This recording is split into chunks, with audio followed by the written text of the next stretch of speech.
Hey, AG.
The norm is the squared magnitude. So that's why I use an n here.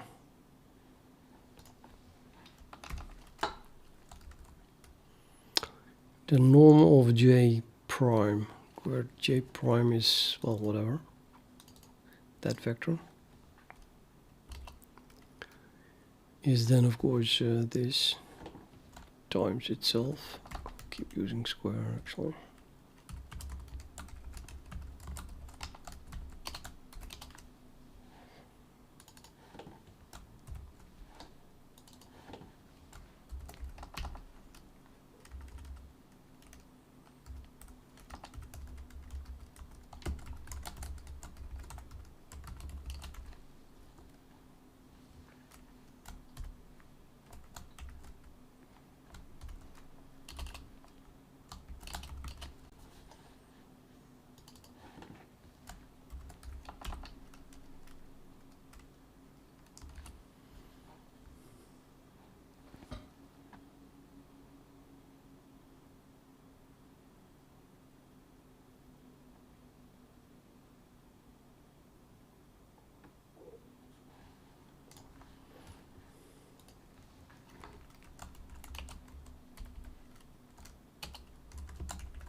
I'll take m squared, m of magnitude.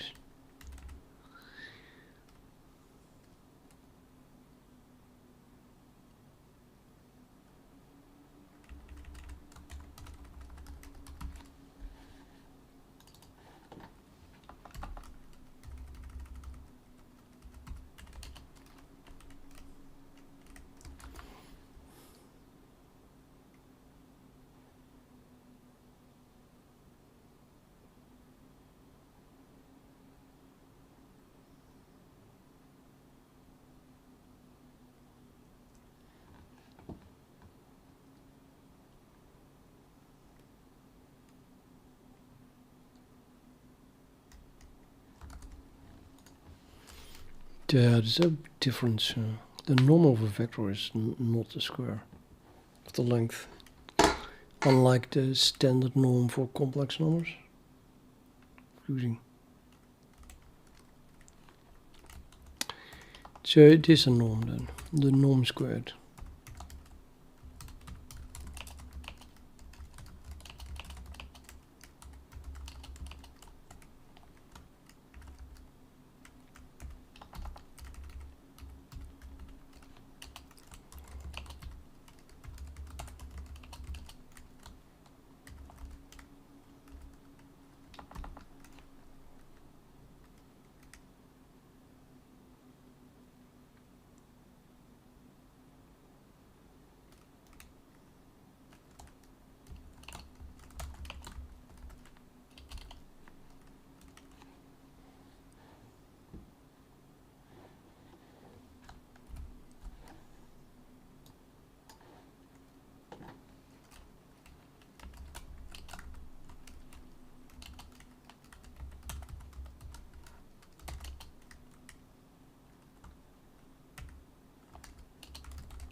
Okay, so here we have j, and this is the square of j prime, the length of.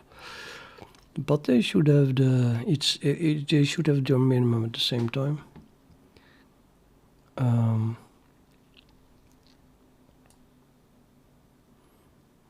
It's kind of strange that square is like an integer or what. Anyway, the minimum here is here. Yep, totally coincides.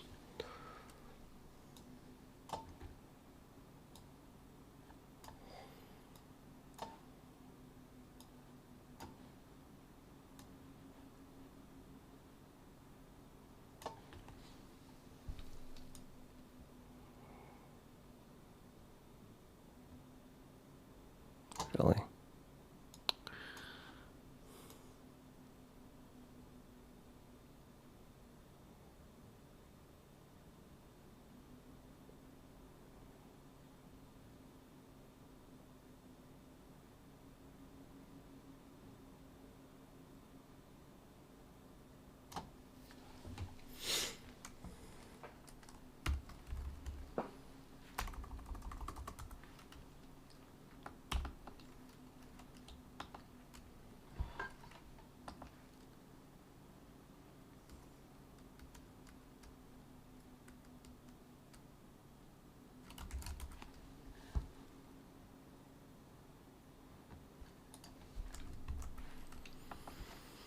Yeah, let's take the derivative of this.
My font is too small. Is that a problem, AG? Or whoever's watching? I might as well make it larger. I made the font smaller because I needed large formulas at some point.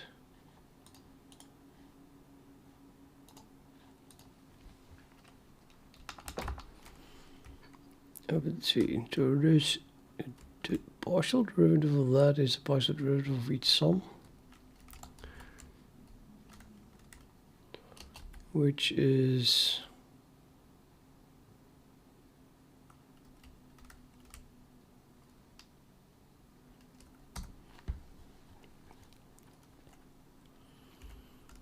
two times this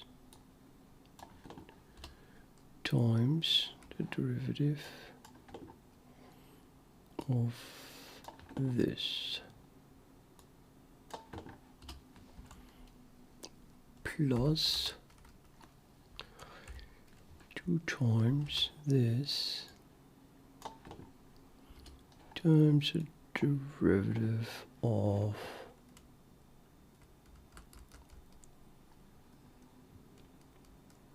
it's a 32-inch. Okay, yeah, it should be, I think the video is as sharp as I can see it. It's like, not my full monitor, but the resolution is the same, I think. So if I can read it, then anyone with a large enough monitor should be able to read it, it's true. I don't think you can read it even this size on a mobile phone anyway.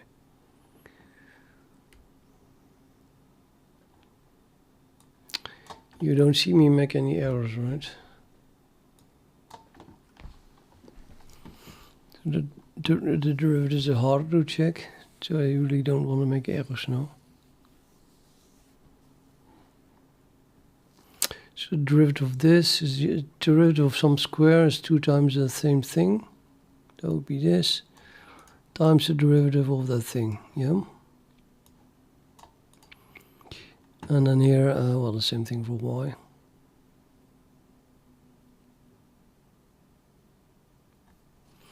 So we need to have the derivative of each of these separately.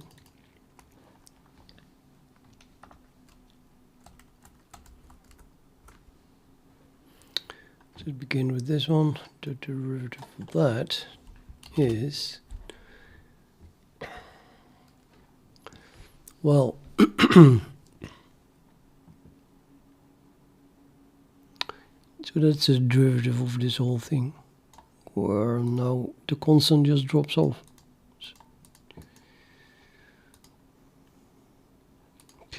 So this is the derivative of this thing.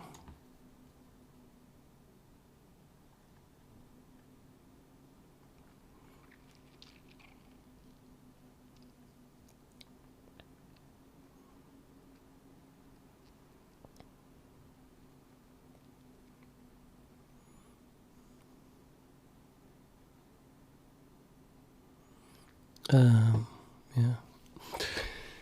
I forgot the rule for fx divided by gx.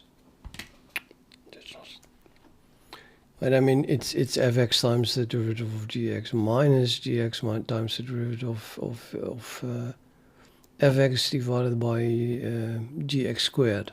But I'm not 100% sure. I think that's what it is. But as we're not 100% sure, let's ask ChatGPT. Then we are 100% sure.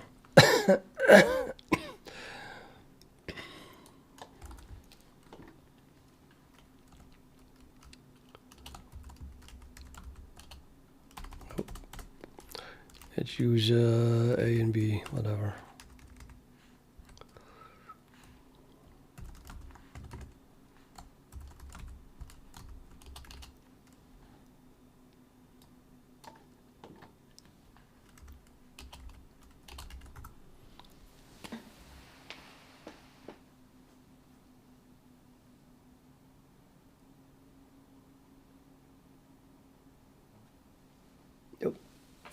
Not exactly what I said, or did I?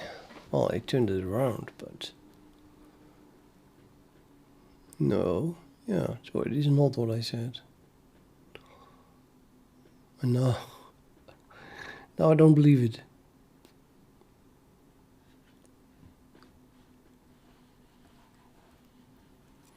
Maybe it is. If you turn this thing around, it's the derivative of this times that minus this times the derivative of that. Maybe. Yeah, it probably did not make a mistake, but still. It's called a quotient rule. So let's just search for that.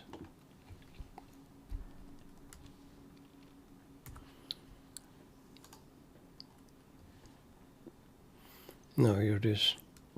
So yeah, f divided by g is the derivative of f times g, and then the opposite divided by g squared. So ChatGPT was right.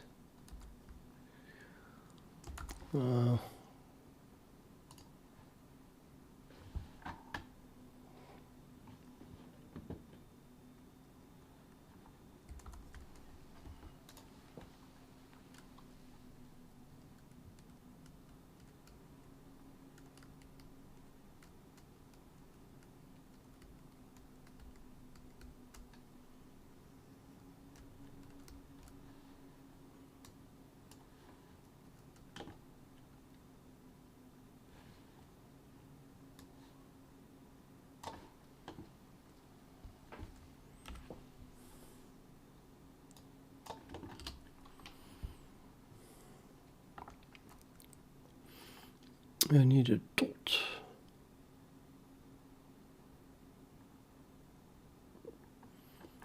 Multiplication dot. What? I had a billion of those. Oh no, here's a dot. Must have deleted a lot of comments. It's suddenly no longer there. A lot of comments.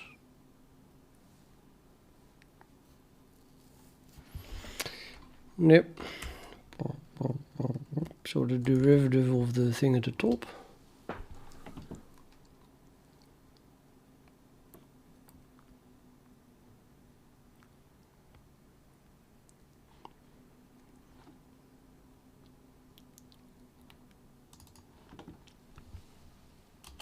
Minus the derivative of the thing at the bottom.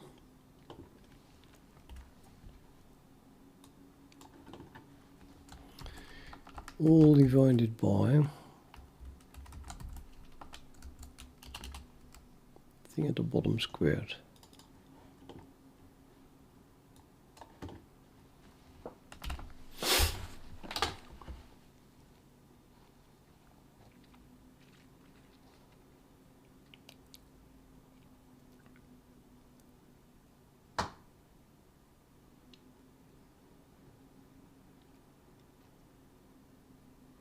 Yes.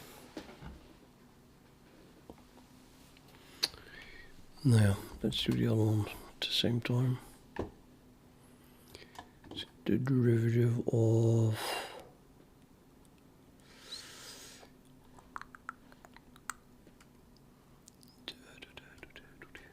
this one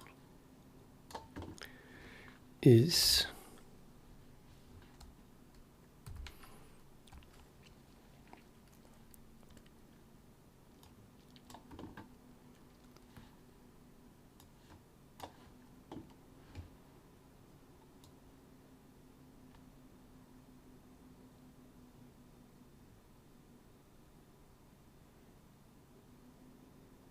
it's not good. I've got here something. So we had the derivative of the other one times the not taking the derivative of this thing, which is therefore just this thing.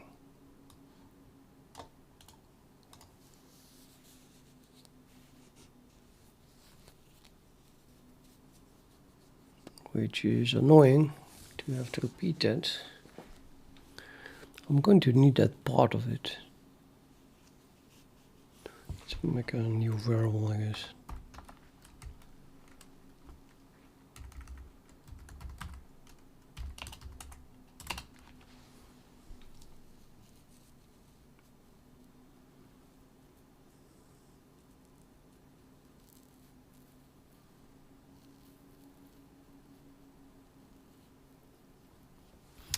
Well, whatever. F, I don't use F yet. Fx is that.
let's do this one. Do it the same way. So the F up front here, both cases.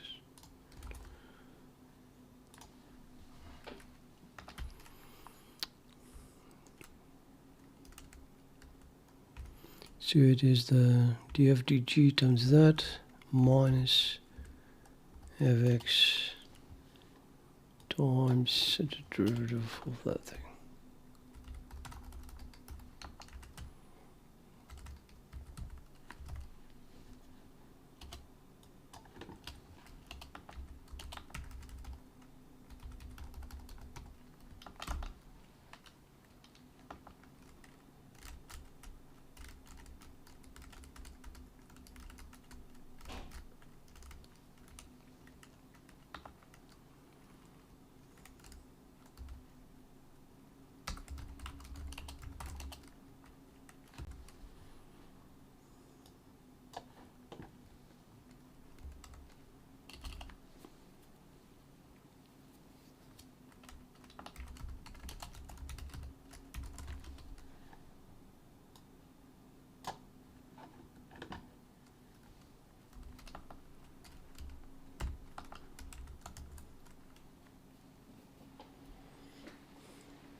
Okay, G1 mg2 is the square, I think, of G times 1 minus G.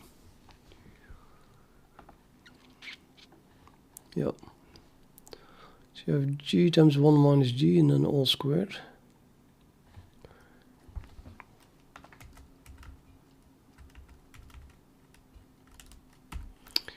So G times 1 minus G and then all squared. I might as well square both separately.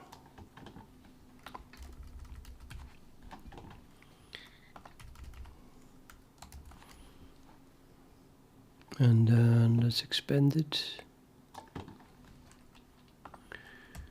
to just distribute it into this thing. That becomes a G squared minus a G to the power 4.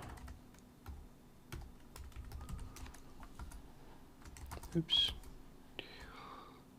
Just have a 4.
Yeah, I'm just going to need a derivative of this with respect to g, and that one as well, aka we are going to need a derivative of h. Let's calculate that first.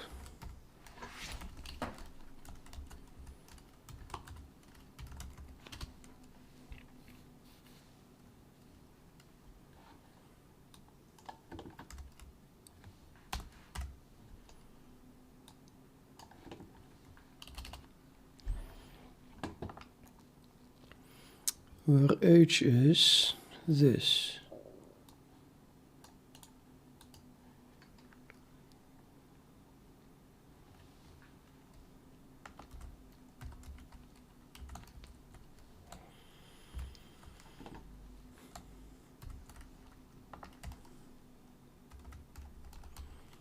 G squared times 2g minus 3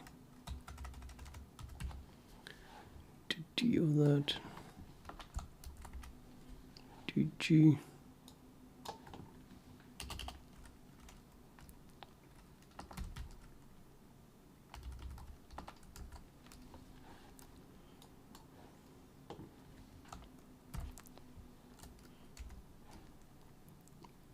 g to the power 3 minus 3g squared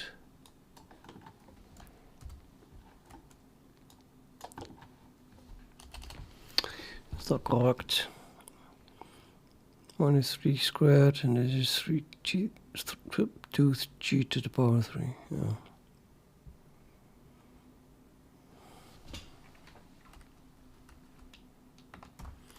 And then h is g squared times 2g minus 3.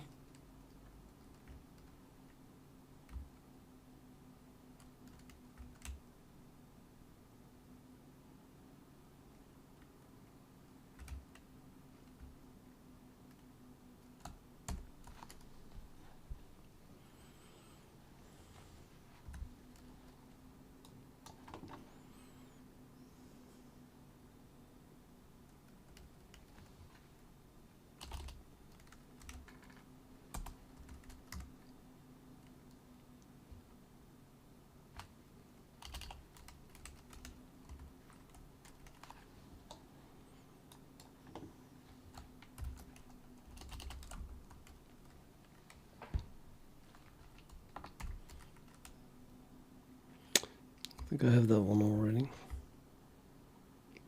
G times 1 minus g, that is this one of course.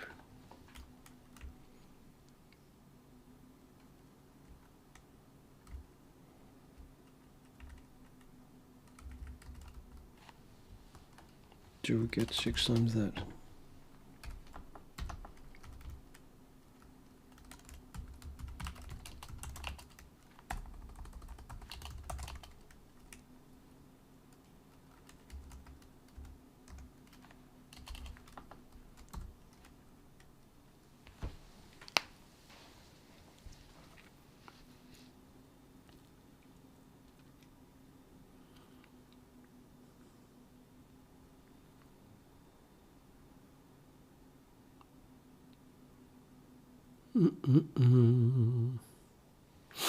Yep, and I also need the derivative of g times h.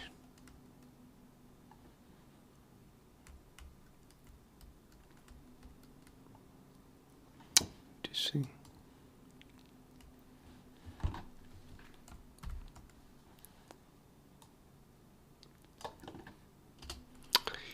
Well, that is just the same as this thing, but then times g. So this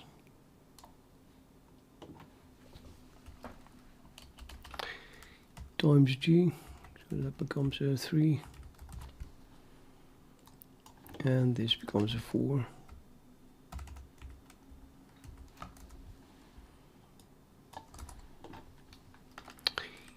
and then that results in 8g to the power 3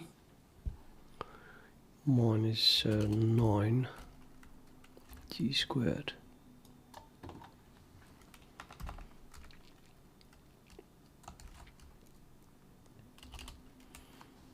Which I guess we can write as g squared times 8g minus 9.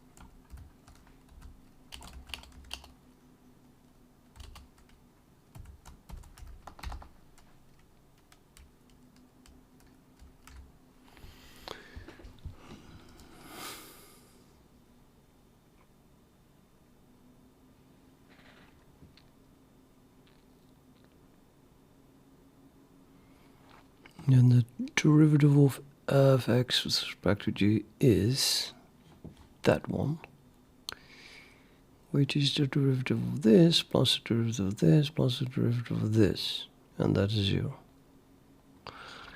Which in turn is, well, these are just constants, so it is just that constant. Yeah. Well, I'll repeat it. So this is the derivative of that constant times gh plus this constant times g plus this constant times h plus well, whatever, dg, and just do it.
Okay.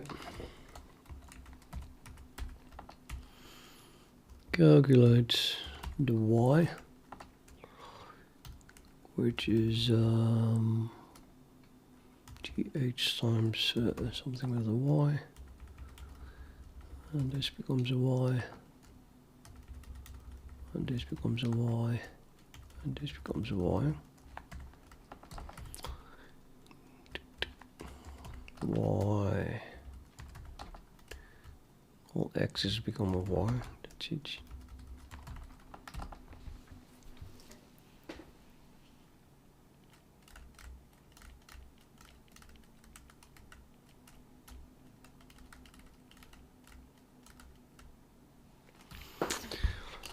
Well, right. Okay. So then the derivative of Can we now do the whole thing at once? I think so.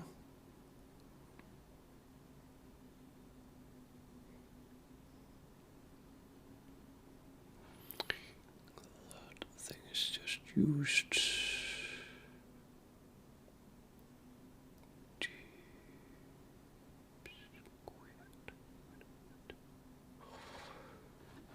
I need this. No, just need them once. So.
No, I think that is it.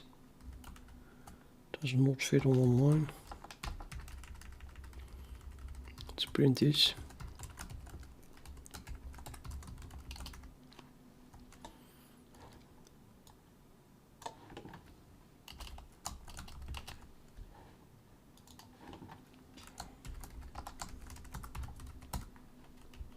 So that should be 0 at the moment we are in a minimum. Hopefully that is working in one go. It's pretty damn fucking large at the moment. Not really 0 whatsoever.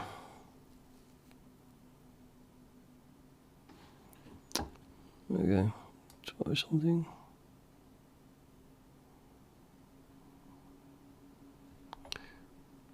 Not working.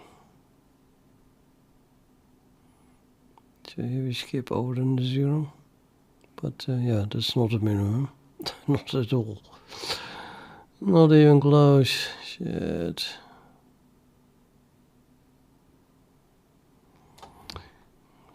Draw something. Let's see, I can just leave them like this maybe. Put this one here. Find the minimum.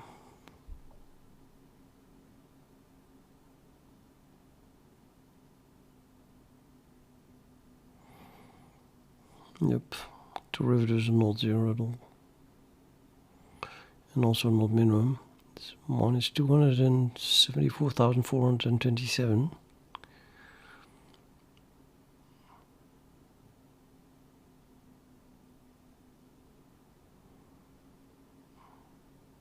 Yep, it goes through zero. Nope. Formula is wrong.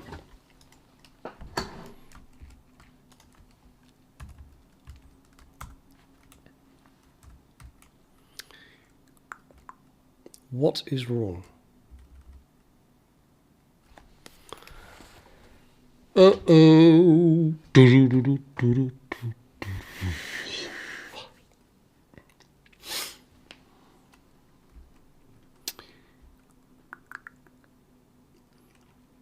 What is right?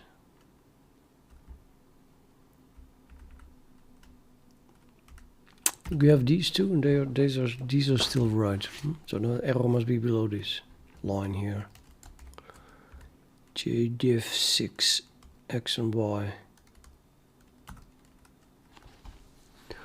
See, these values are the same as those. So that is correct.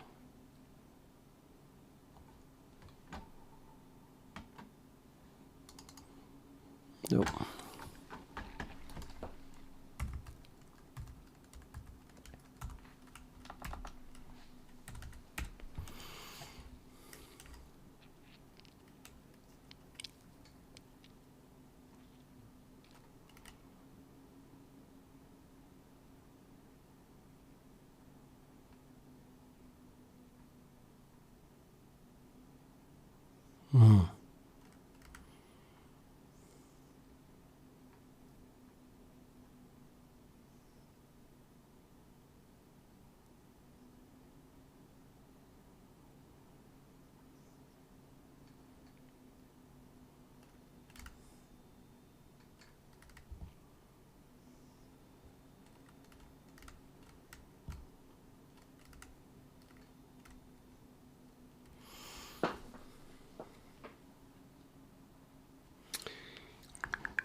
Now let's check everything, because you never know where the error is.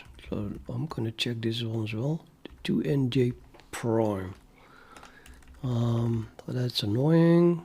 I would rather print the norm of j. So instead of printing this, let's also print just the norm of j,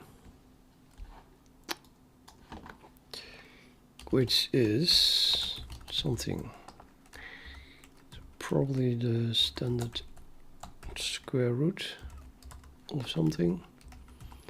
And that something is then the square of j, which is pretty close to this value, except that we have to get rid of the extra factor in the prime thing.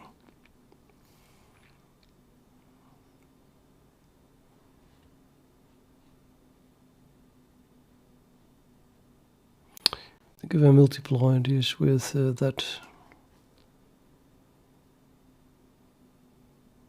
let's see, so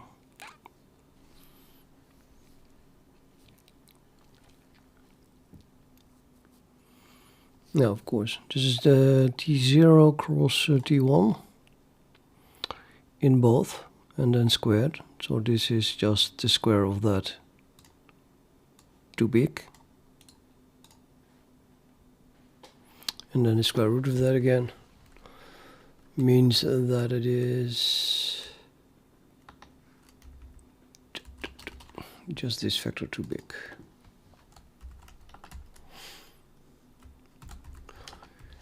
But then taking the square root of this gives me the length of j prime, and then divide by that gives me the length of j div 6. So to get the length of j, you have to multiply it by 6 still.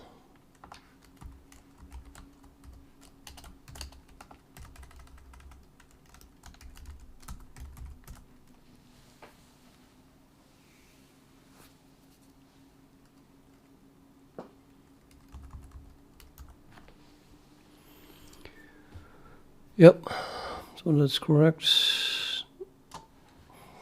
This value is the same as that value. This was the canonical value. This is what we just calculated.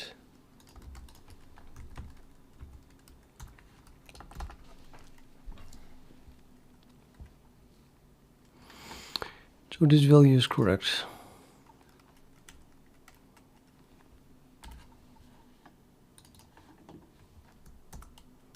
And I'm not, no, I'm not really using it anymore after that.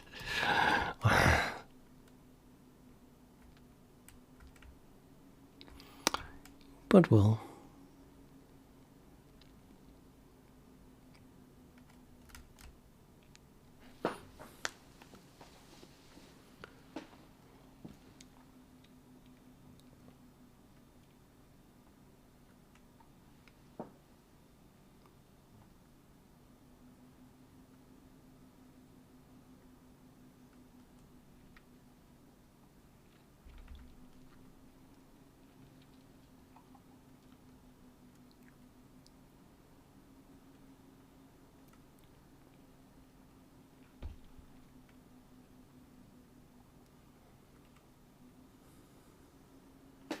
It would be nice if we could check it line by line.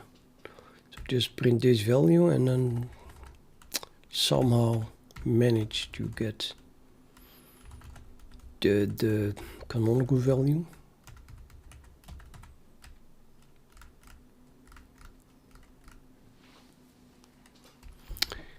Can't be too hard.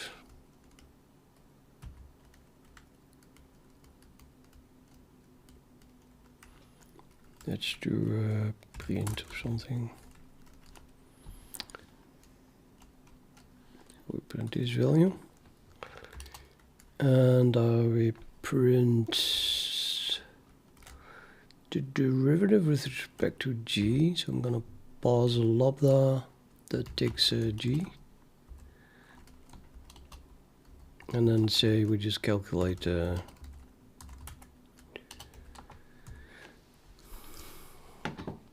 thing before taking the derivative. Well, that's this thing.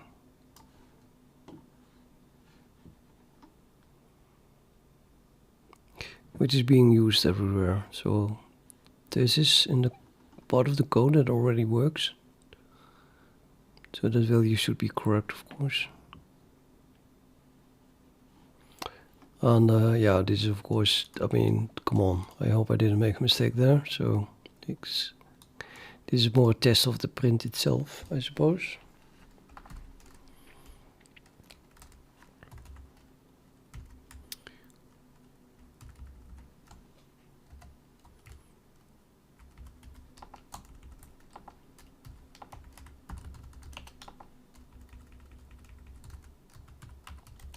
So this is the derivative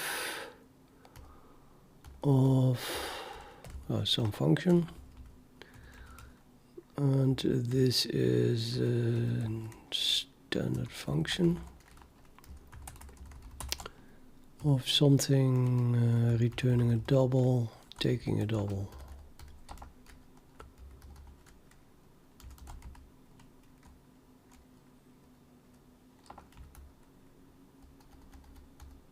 Which is f.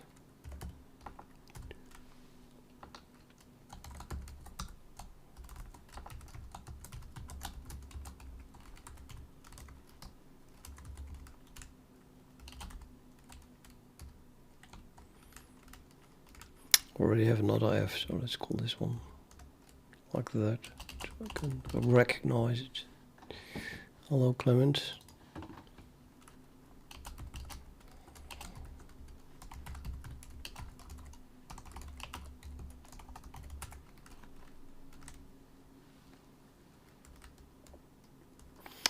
And that means I need to pass g as well. To add g, the value add g.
Yeah, I don't know what epsilon to take actually. Maybe we should take 1/millionth of the value of fg. No, that's nonsense. Depends on g itself. So then 1/millionth is perfect. G is definitely going to be somewhere in between 0 and 1. In between 0.1, yeah, 0.1 and 0.9. So 1/millionth is really small. Small enough.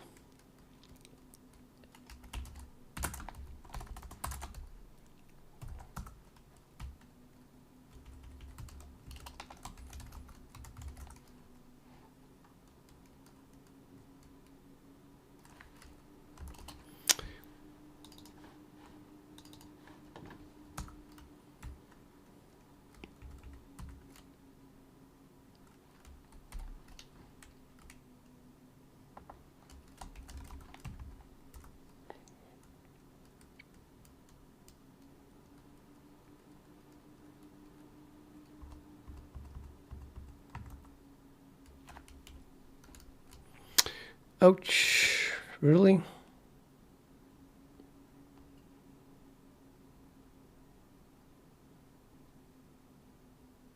So it's not equal, but now I doubt that my print is correct.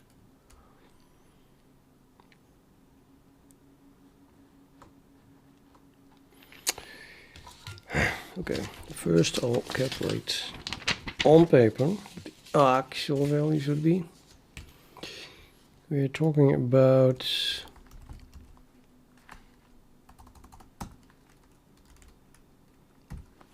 this, the derivative of g1 m2. Let's find what the hell that is.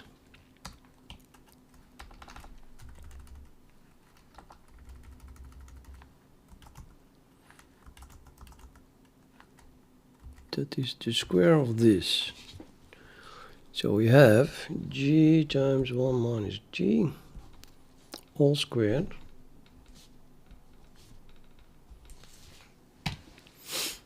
That's that thing. And then I want the derivative with respect to g from that. G that dg. And that should be, well, I can write it out of course. That's g squared times 1 minus 2g. I got it wrong. Yep. Plus g squared.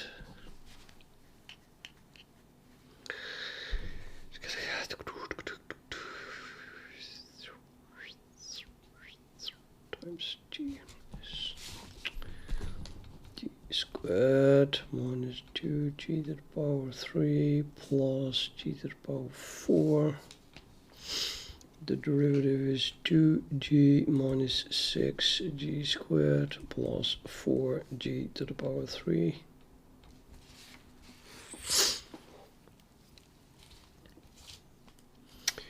In other words, if we fill in a half, then we get 1 minus 6 divided by 4 plus 4 divided by 8.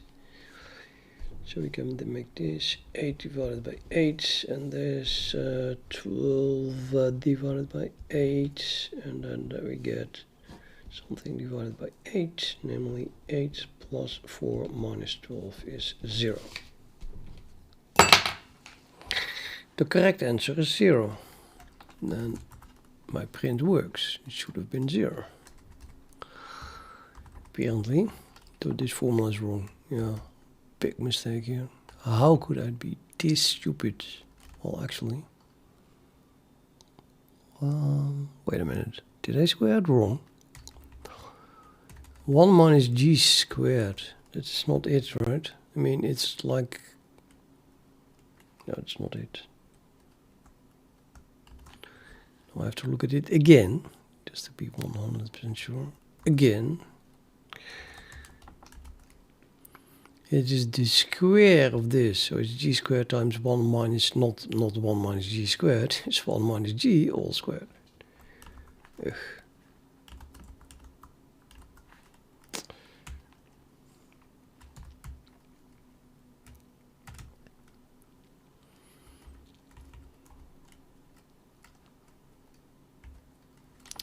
That's what it should have been. Which then is... now I worked it out on paper, but I can do it again. So this is g squared. And then d squared times minus 2g. It is minus 2g to the power 3. Plus, and then of course g squared times g squared is g to the power 4. There's my 4. Which then gives 2g minus 6 g squared plus 4 g to the power 3.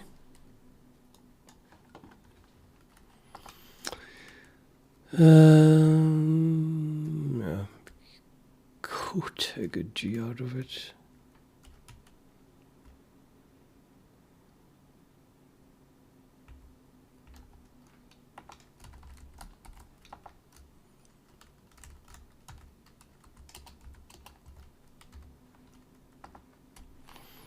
Good, let's try that again. This is 1 minus 2g plus g squared.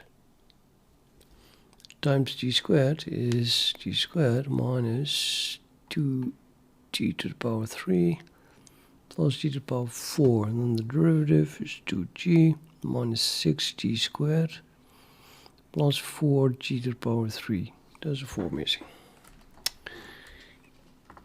Zip.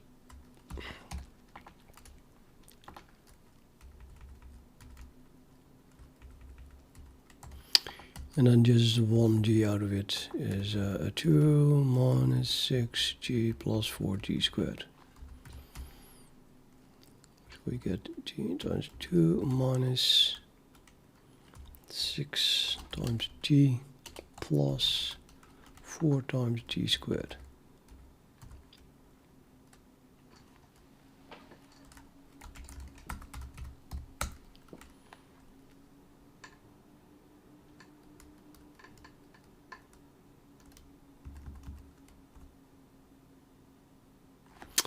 Now it says it is 0. That should have been 0, and it is 0, so that is correct. And what if we move it? It should have been 0 all the way, even though it doesn't. What is this? Unbelievable. Okay, so the print is still wrong, because it always prints 0 here, which is incorrect.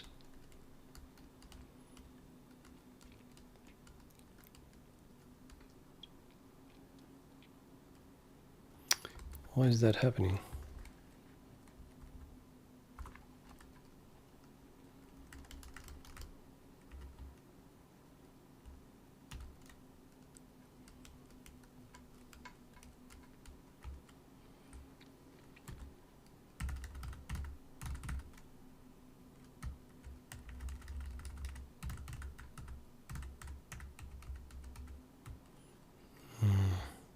Weird. Very, very, very weird.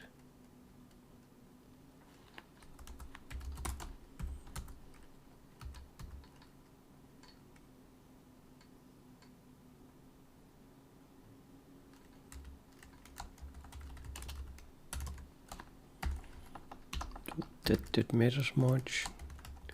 Actually, maybe can we do a move? Okay, so it's an R value.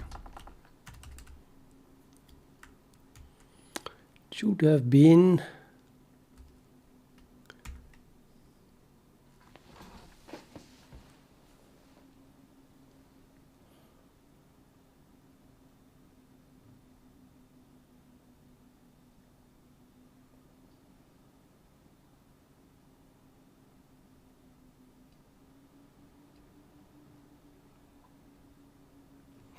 well, unless the epsilon is too small. Let's try 1,000 then. Otherwise, I really don't see why this would go wrong.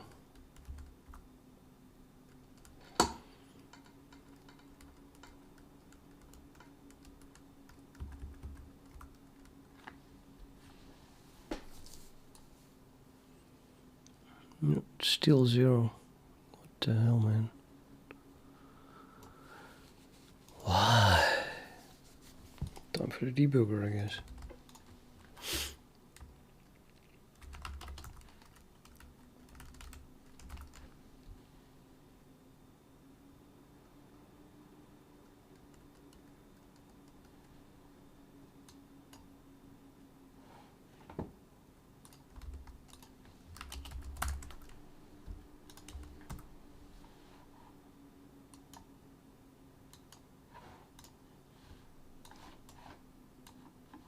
And I don't have a mouse anymore. God, that's stupid. Okay.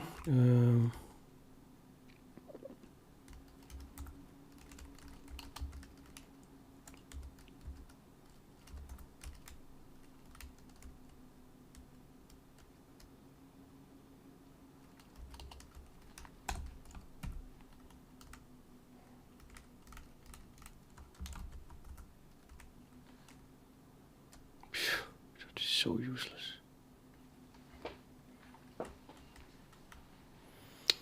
That is maximum useless, of course. Why?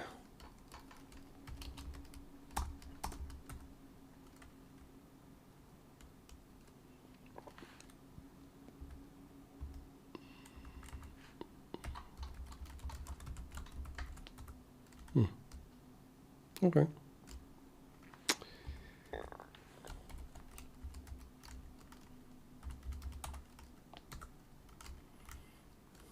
No, that's interesting. Hence the 0.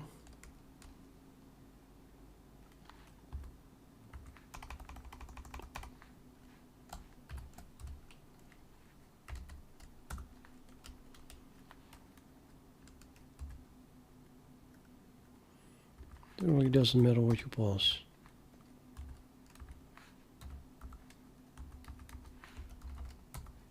Jesus, what?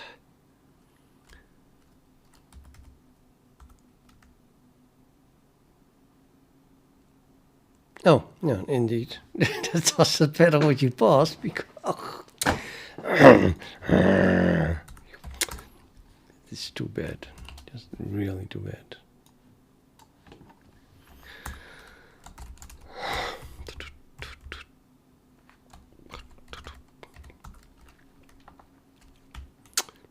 Yeah, we need to redo the thing as a function of g, not just pass the pre-calculated value around g, at g actually. So this thing was calculated as the utils square of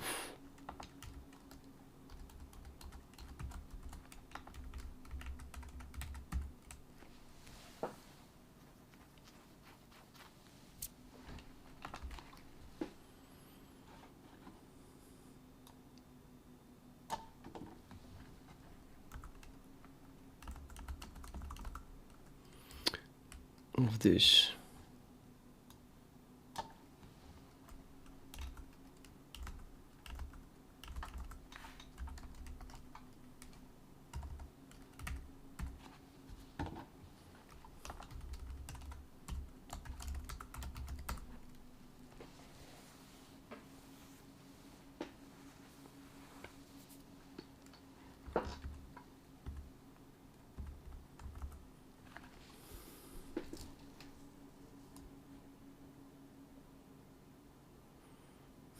Yep.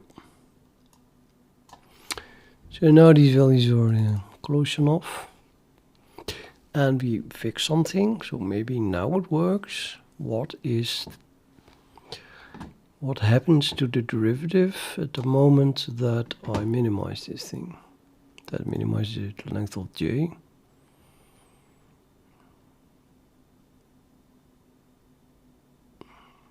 Nope, it's still not 0. So the minimum is here. At that point, the derivative is 907,000, which is not close to the minimum. Yeah, minimum like here-ish.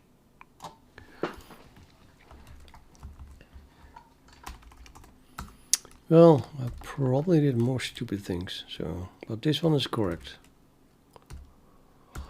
So now we test this one. So I'm going to print here to DHTG, and then I have to correctly to h here. Calculate h from g.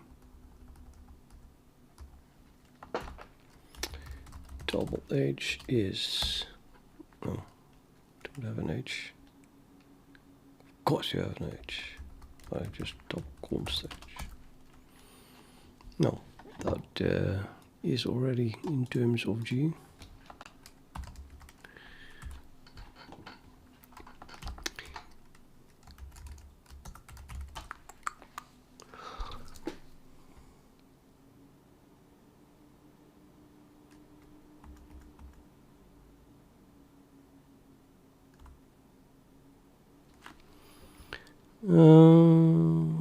Yeah, well, there's a minus sign wrong here.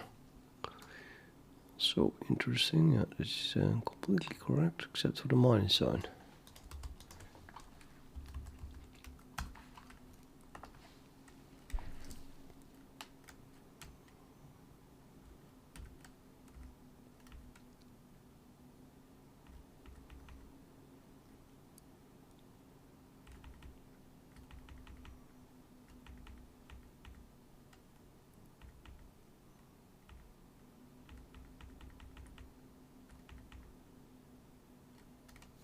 Hi, Kotaro.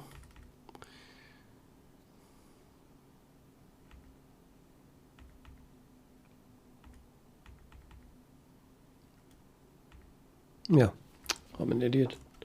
There must be a minus sign here because I just wrote 1 minus g instead of g minus 1, which is what it should have been otherwise.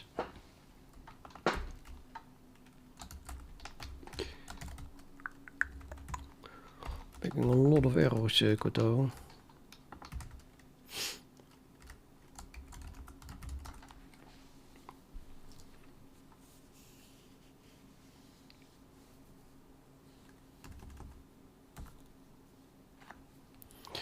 Now, of course, it is correct.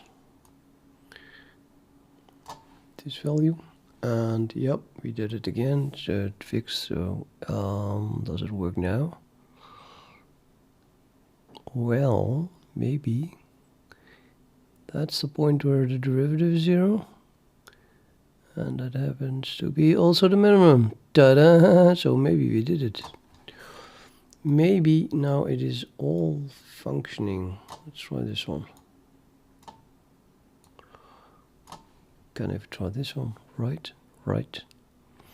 So I'm going to set the derivative to 0, which is here.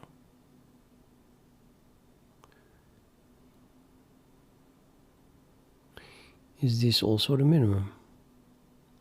See, 887, well, 878, no, 880.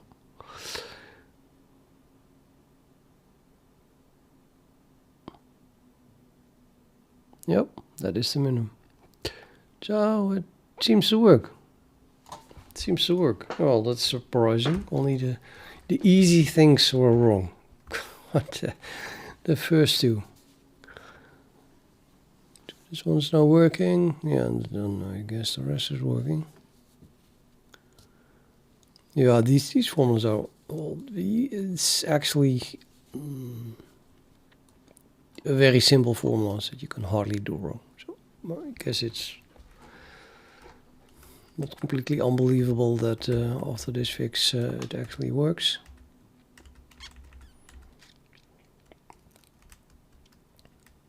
This one could have been wrong, but apparently it isn't.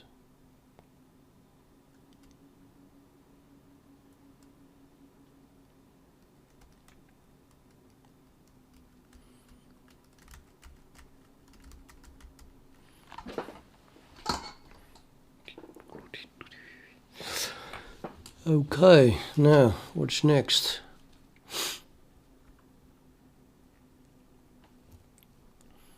Now I'd like to plot this thing, because I have no idea how it behaves.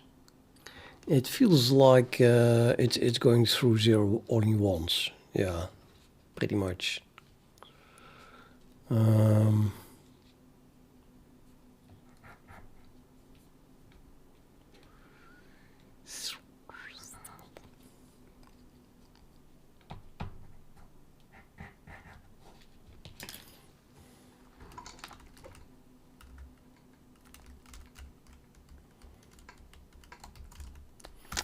I think it's maybe not too difficult to plot the vector j itself.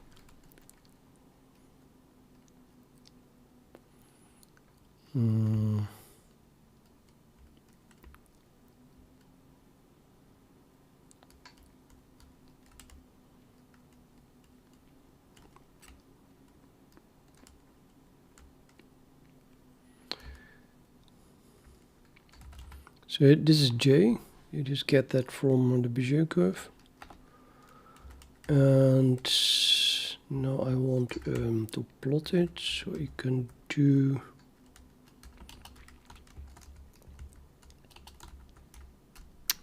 you can hope, right? The comment is right already.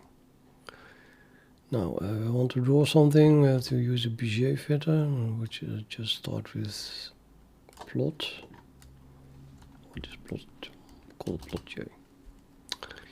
We can continue, create Bezier shadow. Well, we put everything in the same layer. Could make a new layer, but it's still fast. So, curve line style. Yeah, just black. Comma. Oh, move Bezier filter. So I have to move a Bezier filter. Okay, standard move. No, okay, we'll call that j then as well. So it means that, wait a minute, what is this? Oh, I first have to create a, this is the plot thing, so we have to create a Bezier filter thing. Bezier filter, this is Bezier filter, like that. No, whatever. J. Which is constructed from the function and the domain and the viewport.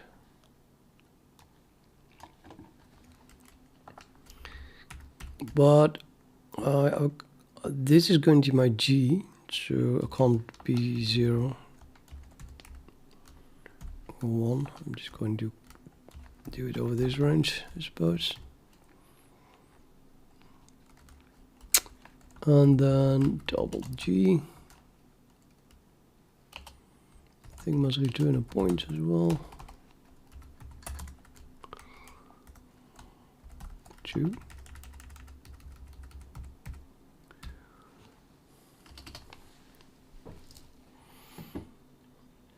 So for a given G, and now want to plot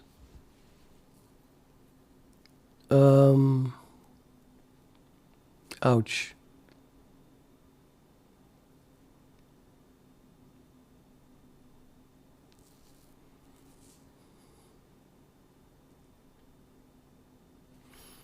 To reconstruct the whole Bezier curve? I think so.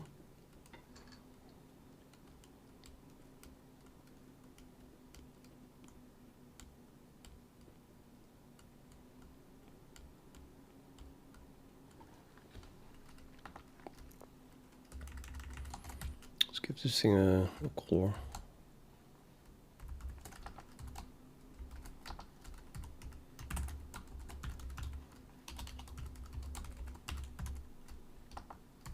Boo.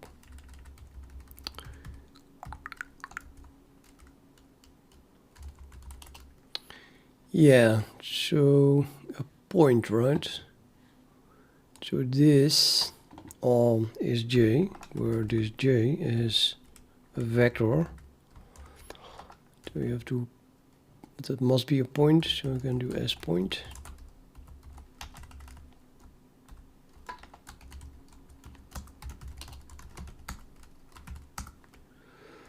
Which does exist.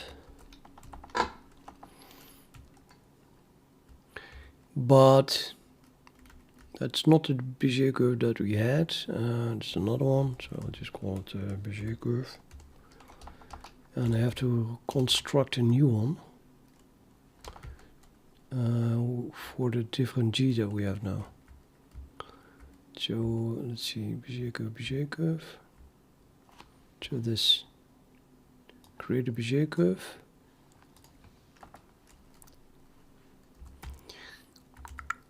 Create a Bezier curve, and then G is my gamma. And then we call the cubic from.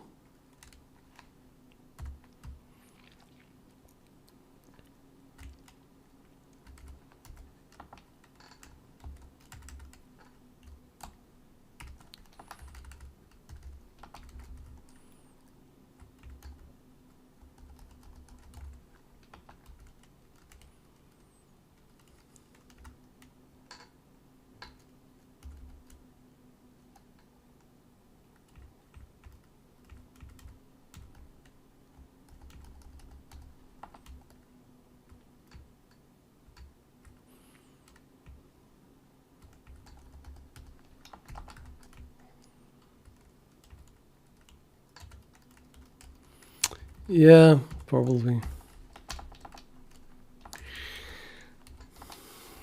I mean, yeah. Let's not copy anything. Okay.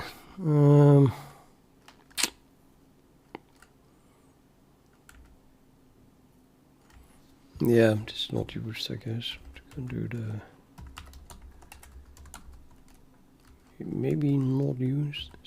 Is that a thing? Just not used. And I have stopped calling this alphabet. It's now called S. I don't know. It compiles, it works. Let's just see. Does not compile. Maybe not used. Oh, doesn't exist.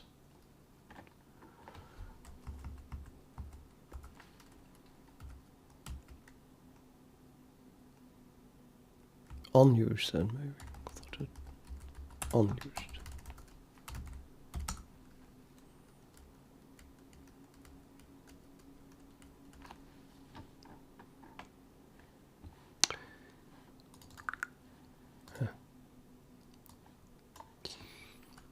Expected something else to match that.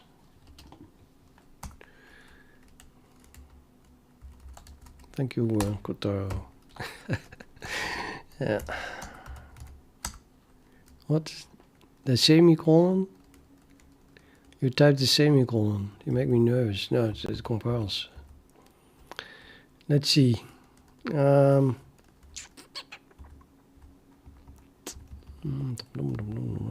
the thing. And nothing is drawn. But maybe it's just too big. Yeah, it's like 100 big.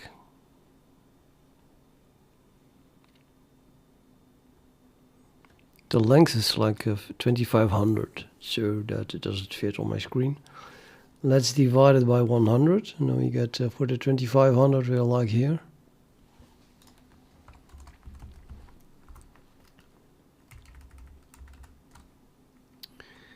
Can I divide a point? Can I divide a vector? I cannot divide a point. Maybe I can divide a vector. I can definitely multiply a vector, so let's just multiply it. And I want to divide it by 1000. I mean, let's begin with seeing something at all.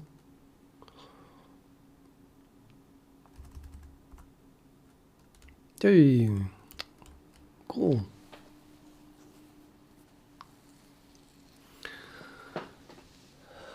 Aha.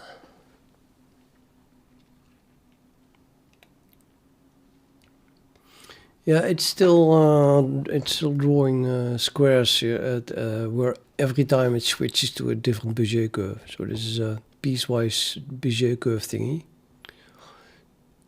and that's not really what we want to see right now. Now I have to remember where I did that. Somewhere in Bezier fitter, I guess. vi dot Bezier fitter dot cxx. Is something with a draw maybe? It's not found. It's not a draw here. It's a namespace draw. This is not it. But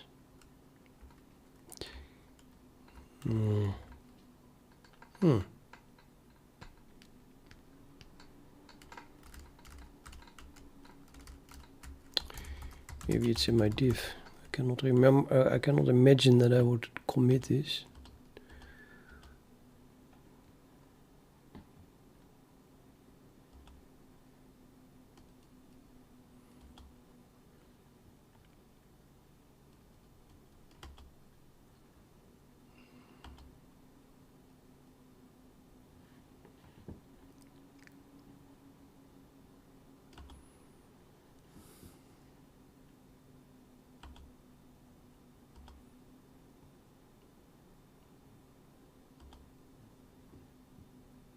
Yeah, this must be it. That's no, that's quadratic Bezier. That can't be it. No, it's just a S-point renaming.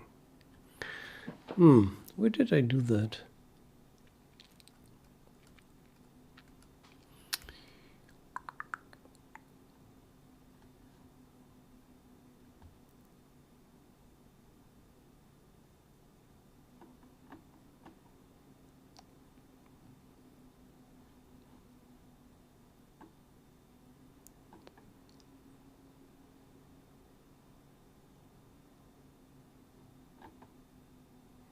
Guess I did commit it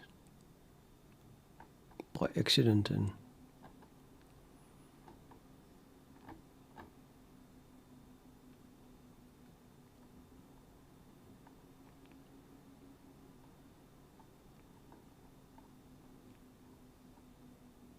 yeah, apparently.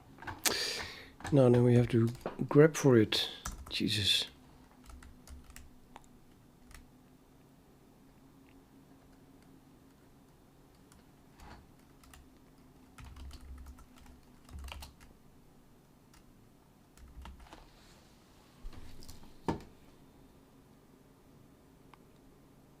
Oh, it's in draw. It must be in draw. Yes. Draw Bezier fitter.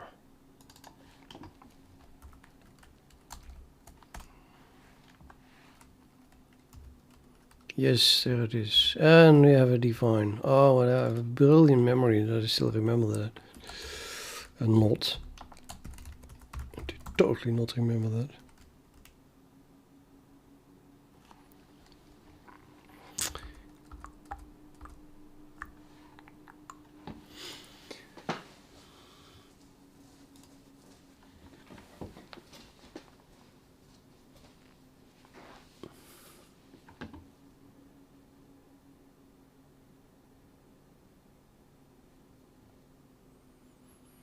Yeah, well, I don't know. What is so fancy about this then? It's also a div.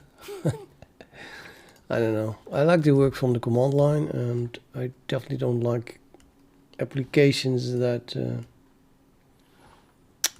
divide my monitor in many different little windows.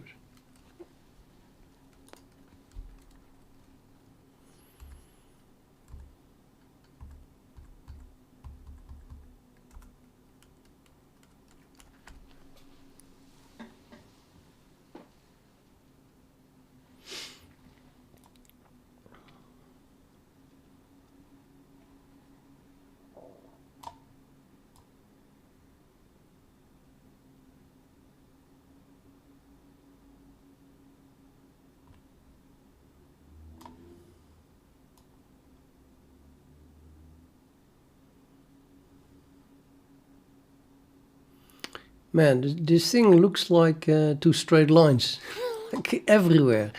It's a straight line. Really, it's just a straight fucking line. And just the last moment there's a kink in it. Wow.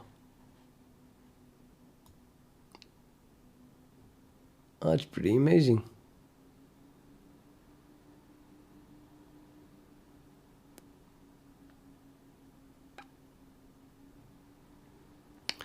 And more also interesting is that I would think that...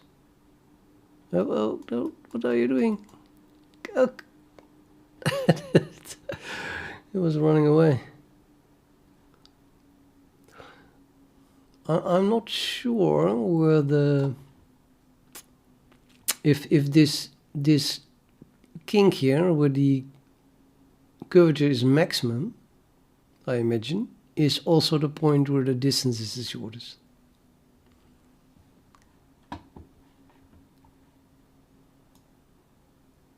Looks like it. Could be.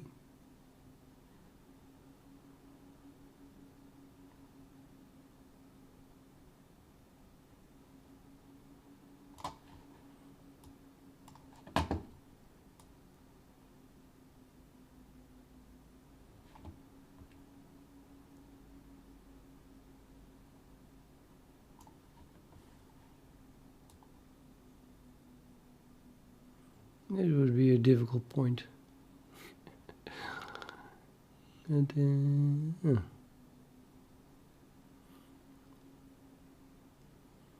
So now there is a point where it is actually 0. Let's find that point.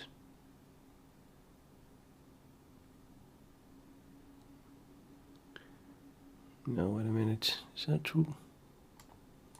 J, where's J? My output.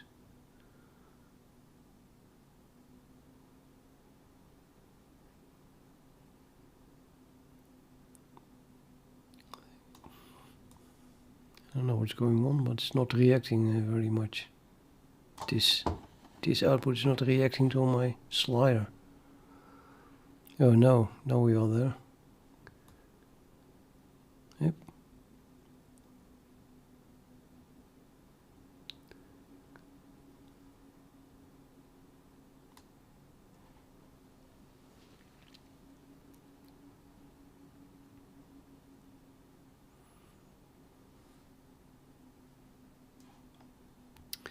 I don't know what it's doing.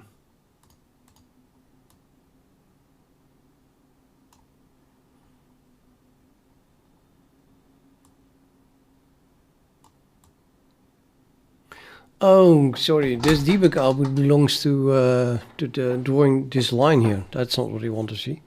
I want to see the other debug output. So let's suppress the debug output while drawing that. It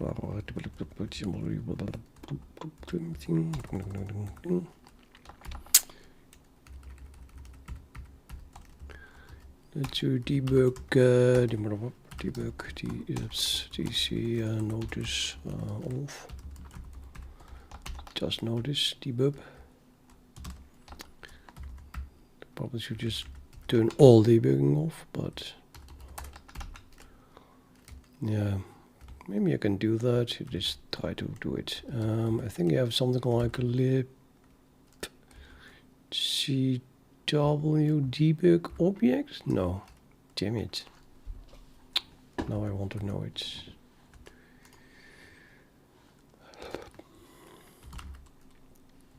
Does Google know what libcwd is? Yeah, it does. Reference manual.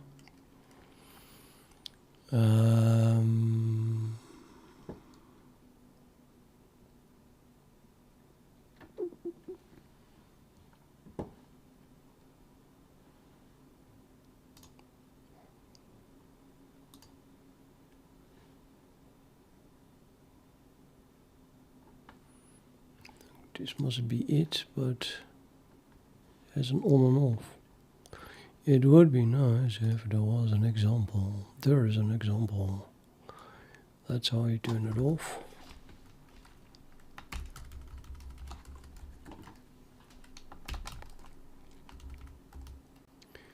Yeah, with an underscore. Debug object. That's how it is done. I'll turn it on again.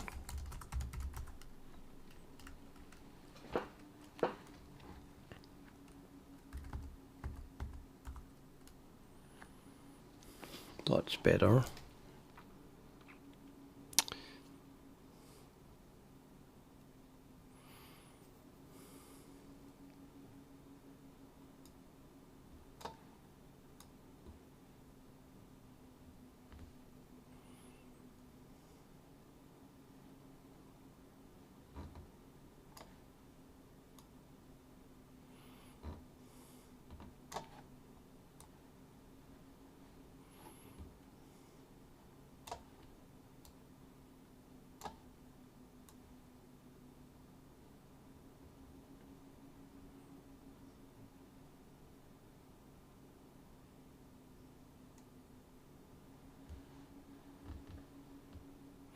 Yeah, I think the curve should only go through 0 at the moment p gamma is somewhere on this dotted line.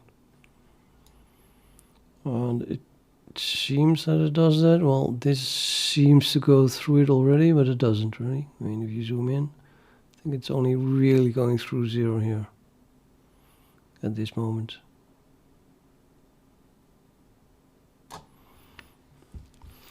I guess I should draw another point here on the curve, which is the current G value.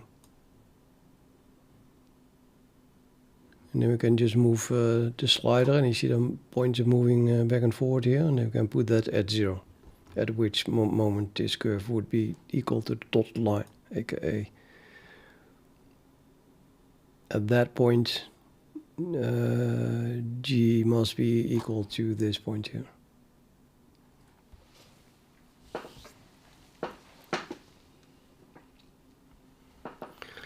But more importantly, I would think, is to know if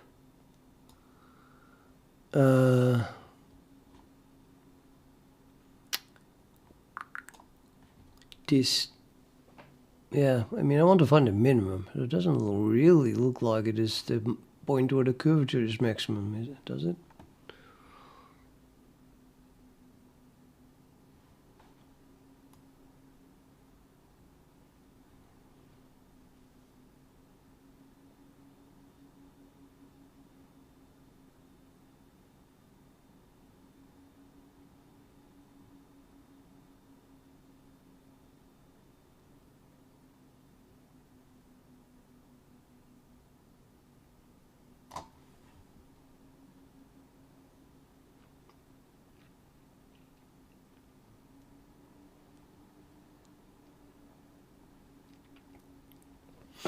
I think we make it, this distance is too small now, so I have to make it larger.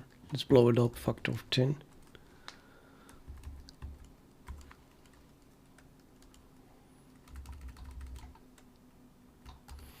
And I think I can safely go to 100. Not in reality, but for drawing that curve. Oh yeah, and I want to draw the current J value.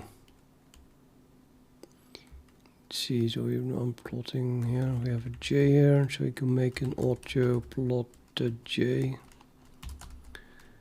thingy. I thought I already had a plot J. Yeah, here. Okay, this is a curve then.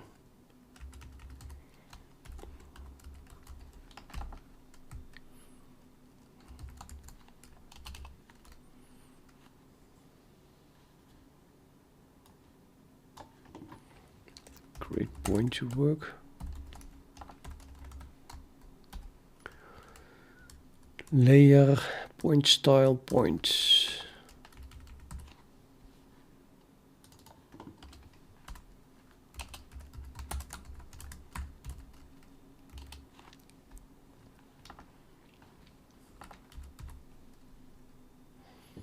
And Bezier curve J as point. And then also times 100.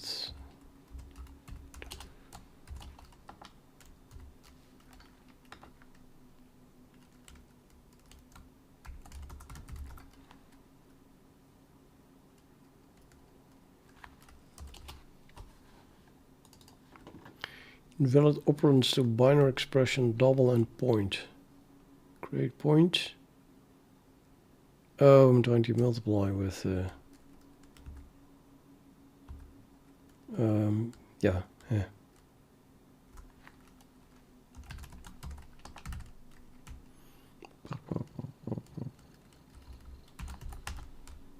To multiply the vector with it.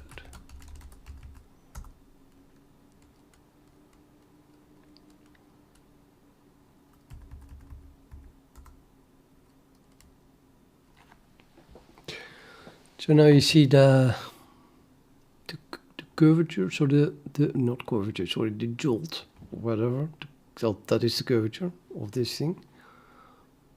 So from the origin, if you draw an arrow from here to that point, then that is that arrow is the current second derivative of this Bezier curve, which is a constant. So it just doesn't matter. It's the same vector for the whole curve. And if we minimize J, then of course this point has the shortest distance to the origin. So we have here the value of J and here as well. So we can change G until it is minimum, which is kind of like here. And yeah, it also looks like the vertex of a parabola here. Which is very calculatable. Can make an approximation like that.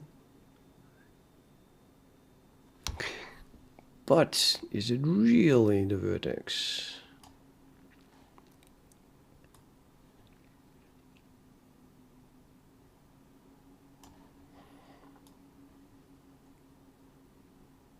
Let's try this one.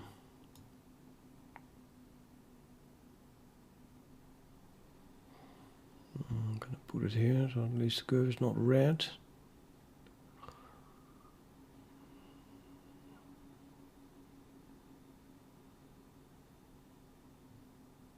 No, it is red. Minimum, the actual minimum, 64, 65, 64.8, 3, 2, 6. This is the minimum. Okay, now this curve does not even look anymore like what? That is not the minimum. Oh wait, that is the minimum. This is 0. Yeah.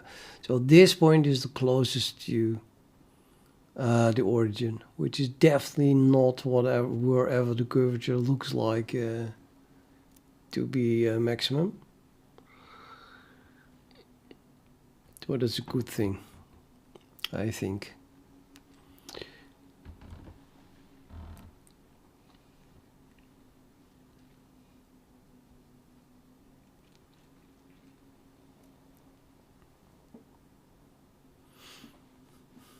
Yeah, okay. So if we zoom out a lot, then these things definitely look like straight lines here eventually. But when it counts, when you come close to the origin, then it's not straight line anymore, and it's really a weird curve to begin with. I mean, yeah, we know what it is. It's a really big formula, so.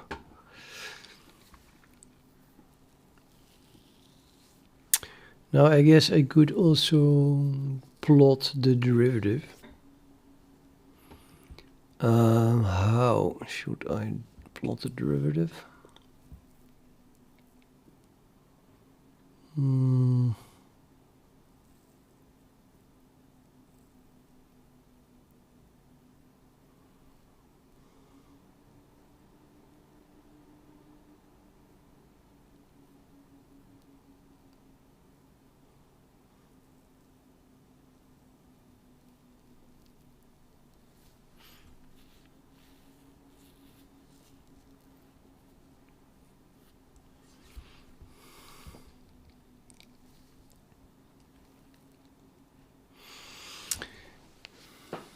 But yeah, I mean, the derivative of the distance. So it is definitely the case that this distance is long, and it just gets shorter and shorter and shorter and shorter, and shorter and shorter until it is the shortest. And then it gets longer again, and then it only gets longer again. But it's just, yeah, come on. It's just a single minimum here, very clearly. So I need a numerical method to quickly find that minimum. And then it helps a lot that there is just a single minimum. So I guess you have to use a Newton-Raphson method. Do I not also need the second derivative then?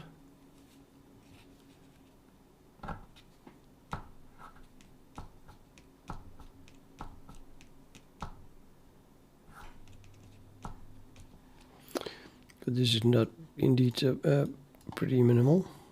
I mean, close to 0. You can hardly get it closer, I think. Yeah, that's just the closest we can get.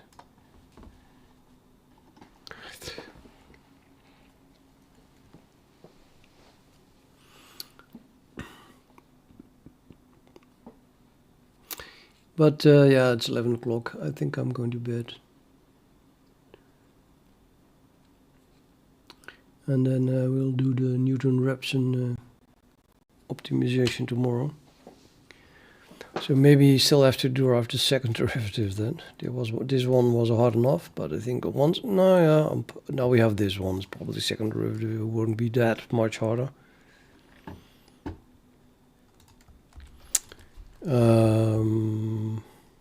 Bale, hello, hi. Yeah, hello, dus.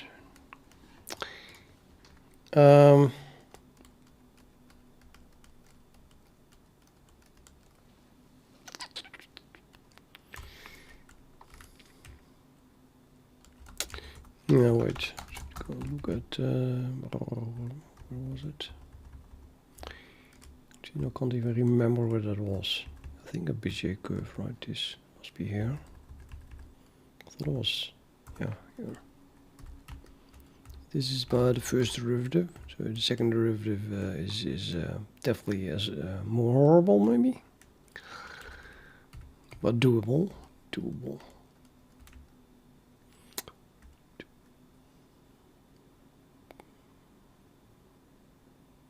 I think it's doable.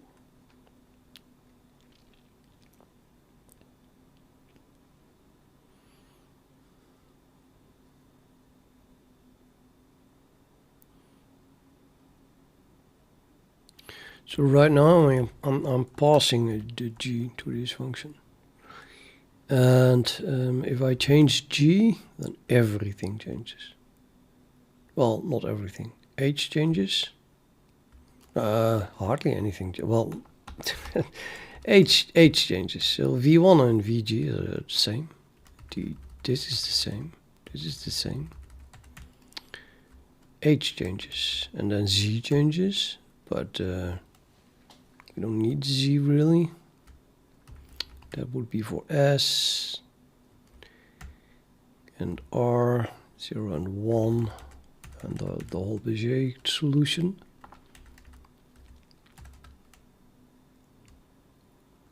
So this is really constant.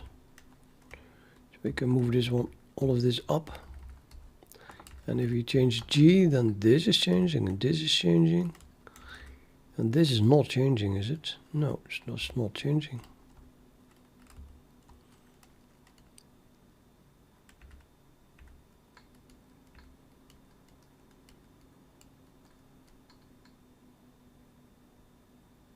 So it's constant. The C, the first C means constant.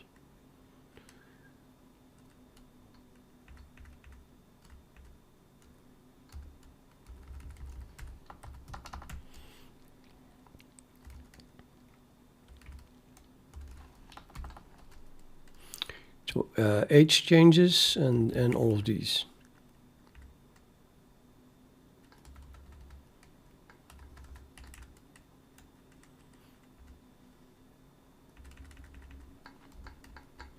And this wasn't even used.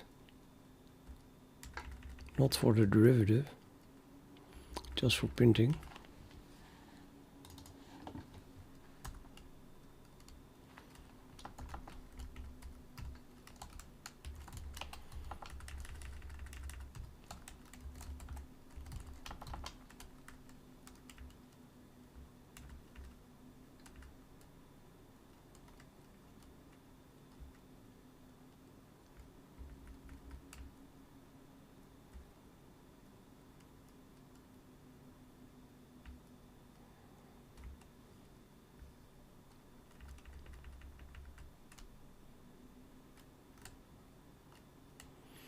Yep. So all of that has to be recalculated then, starting from here. Every time, every Newton-Raphson step. And it's not that much, just a few multiplications basically. Double multiplications. Not even a lot. That it should be like really fast. Despite how complex it is, because it's damn complex. So just so many stuff is constant.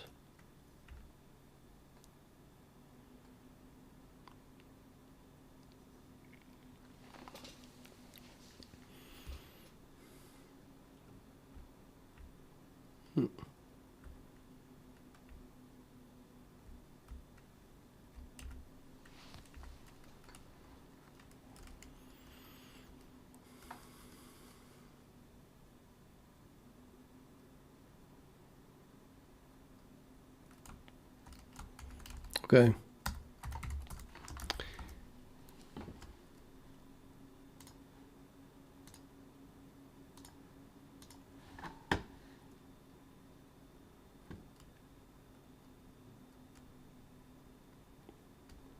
October 22.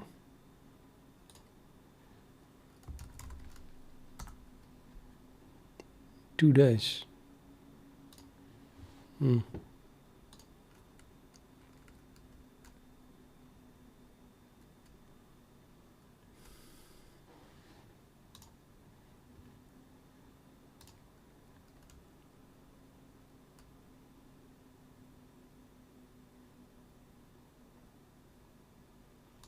Let's try this one. So I have a function f of x, f of g.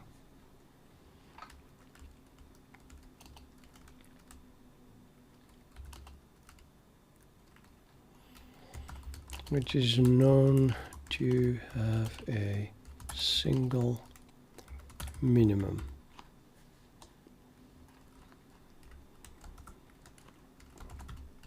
How can I find that minimum? Using Newton. I think it was Newton-Raphson, I said.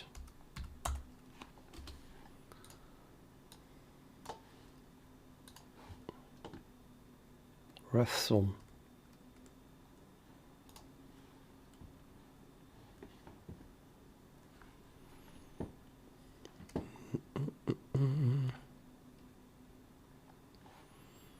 Yeah, might as well not ask it at all. Just use this. Damn it, I should go to bed. We'll have a look at this tomorrow. Yeah. I am going to play a game of chess though. Damn it. Why? Carla, what are you doing? You have to go to bed. Can't even play chess while I lay in bed, by the way, so.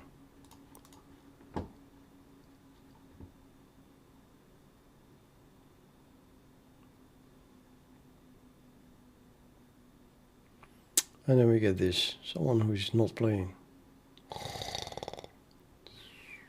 Oh yeah, today I had another one.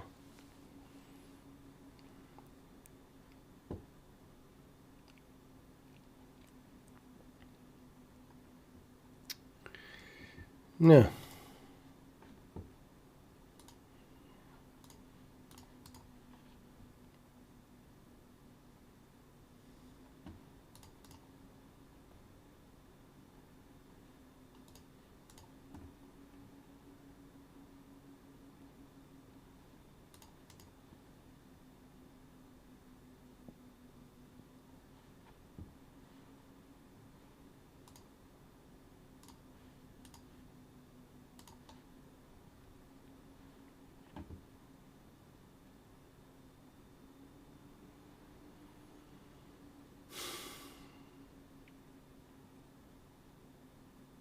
Why?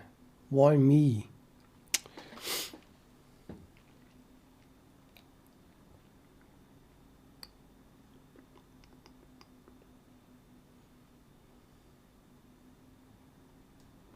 Yep, it's unbelievable this. Unbelievable stupid. Absolutely no idea why I'm not seeing this.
Oh boy, really?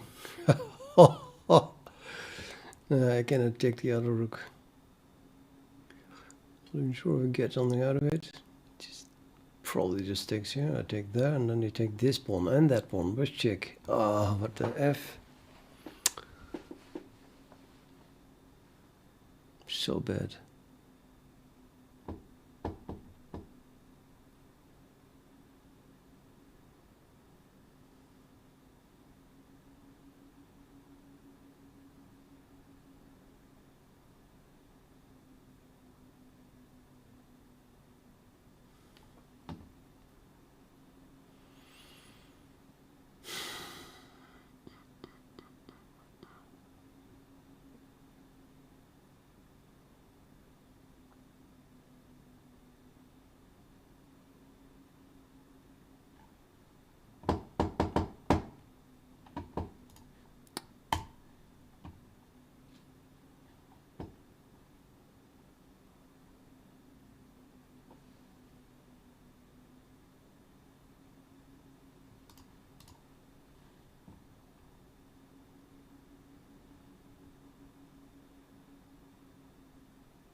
No, take the queen. Jesus.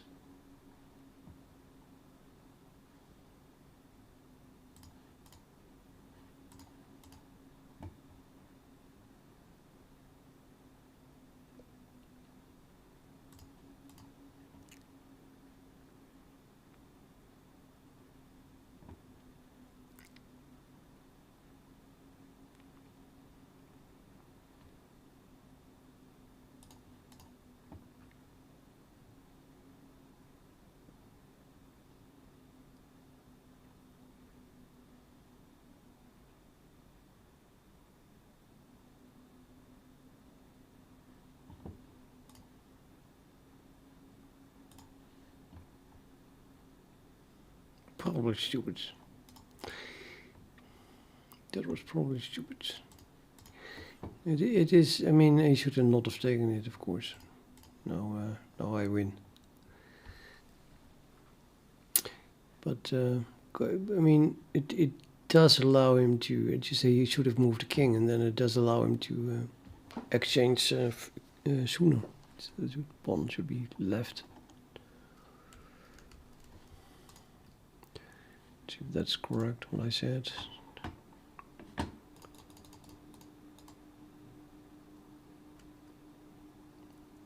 I am -7 here, -7.5, and after this move, -6.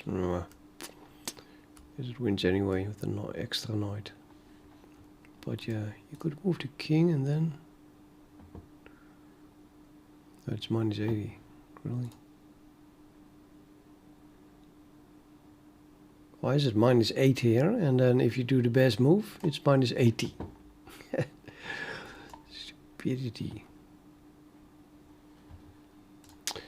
Okay, let's go. Good night.